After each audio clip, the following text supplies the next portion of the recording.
Details on Sony's a7s III are few and light on specifics, but we have an update on the a7s III's imminent release. According to the latest rumors, Sony is planning to release the a7s III in early 2020 with an announcement coming soon. Will Sony try to beat Canon's 1DX Mark III announcement and release? Sure, it's possible. Canon's official announcement of the 1DX will happen at the end of January, with product release sometime in March or shortly thereafter. Canon likely provided the development announcement to keep customers from going to Panasonic or Sony. The a7s III will have a new sensor, but it will not have 8K video as it would need a much bigger sensor resolution. It would need 24 megapixels for 6K and 34 megapixels for 8K. This is consistent with other rumors where staff have tested prototypes claiming the camera does not have 8K. However, it is definitely capable of delivering 4K 120. 4K 120 is significant because it delivers slow motion by a factor of 4 times. 120 frames per second delivers buttery smooth slow motion.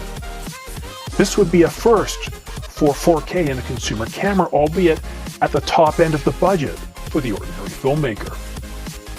All my current projects are exported in 1080p. When I upgrade my camera, I'll shoot in 4K, but I'll continue to deliver in 1080p. I love being able to punch in, simulate multiple camera angles, and create pans without having any rolling shutter. If I deliver in 4K, I lose those capabilities unless, of course, the camera can shoot in 8K or 6K. So do I need 4K?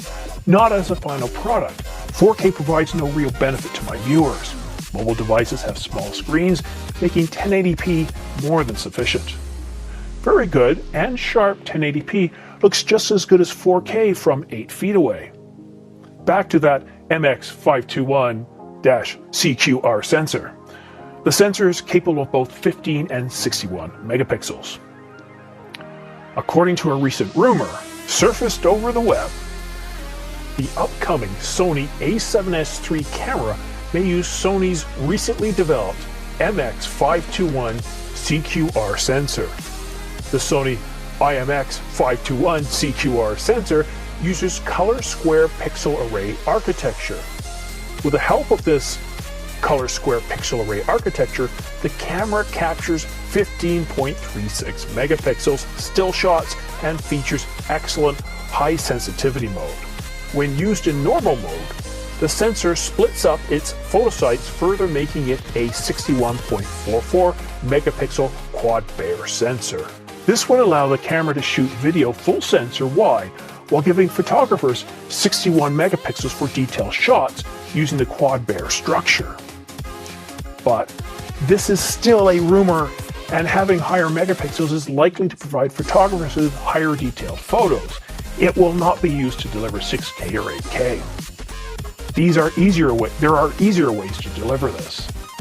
So video is looking pretty good with 4K 120 with 10-bit internal recording in 422. It is not unexpected. Kenja Tanaka said the basic expectation is for things like 4K 60, 10-bit 422, and a lot of manufacturers are doing that right now. But I want to think in a different way and create something that goes beyond the expectations of our customers. It's easy to add 4K, but beyond the specs, a lot of customers have other kinds of demands, and that's what we're researching. Sony has pretty much sequestered staff working on this camera from the rest of Sony. We will know in short order if these rumors are accurate. The a7s III will have a cooling vent, as shooting in 4K 120 will generate a significant amount of heat, and Sony has had trouble in the past with cameras overheating. I speculate that it will have a fan with a similar design to that of the Panasonic S1H. How loud will it be? It's impossible to say, but noise should not be a problem if you're using a lapel or boom mic. But if you're using a shotgun microphone mounted to the camera, that could pose a problem.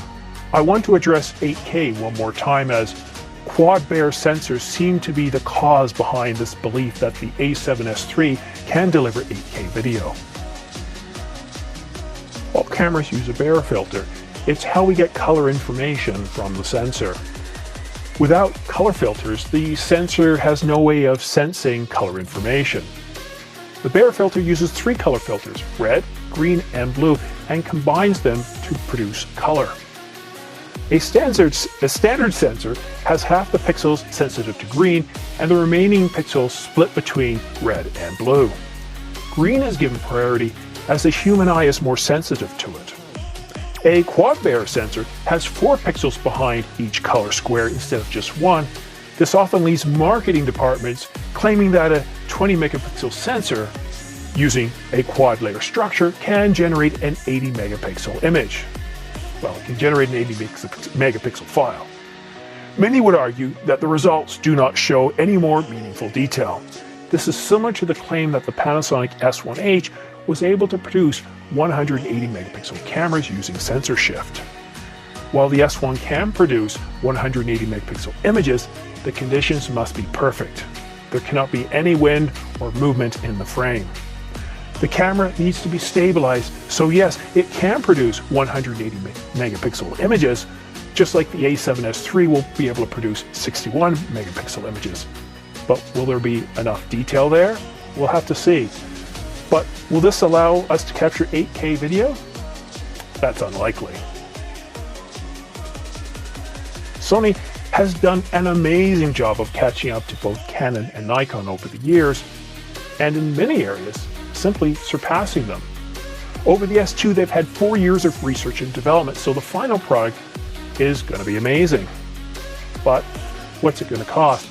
Is it designed to compete against the Panasonic S1H or the Canon 1DX Mark III? I certainly hope not, because if that's the case, and it has a similar price point, it's not going to be for this ordinary filmmaker.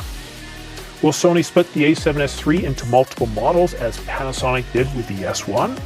Perhaps. That could make a lot of sense. They could produce a base model with the same price point as the a7s II, and then produce an 8K model to compete against the 1DX or the S1H. We have very little to go on. Sony has done a great job of keeping the lid on the a7s III, but why can't they do what Canon did and offer us something?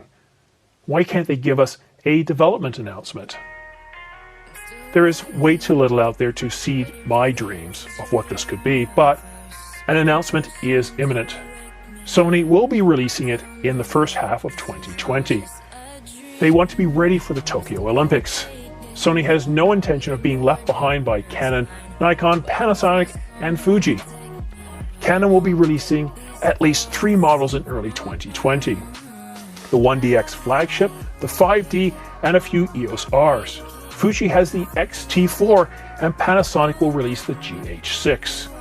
Detailed 4K will become the norm. 120 frames per second will be the norm in 4K. 6K and 8K will start to appear. The GH5, after all, already has 6K. That's it for now.